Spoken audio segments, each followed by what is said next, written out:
ಹುಂಕಾರ ಧ್ವನಿಯಲ್ಲಿದ್ದರೆ ವಿಕ್ಕಿದ ವೈರಿಗಳಿಗೆ ಧಕ್ಕೆಯನ್ನು ಕೊಟ್ಟರೆ ಕರ್ಕರ್ರನೆ ಮುರಿಯುವ ಧವನಿಗೆ ಬೀಳವರು.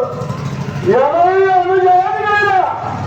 ಈಗಿನ ಸಮಯದಲ್ಲಿ ಈ ಸವದತ್ತಿಯ ಗ್ರಾಮದಲ್ಲಿ ನಾವು ಬಂದ ಕಾರಣವೇನೆಂದರೆ ಇಲ್ಲಿರುವಂತಹ ಈ ಕ್ಷೇತ್ರದ ಒಡೆಯನಾಗಿರುವಂತ ಶ್ರೀ ಪರಶುರಾಮನಿಗೆ ನಾವು ಯಾವತ್ತು ಬೆಂಬಲವನ್ನು ಸೂಚಿಸುವ ಸಲುವಾಗಿ ಮತ್ತು ಇಲ್ಲಿಗೆ ಬರೋಣವಾಯಿತು.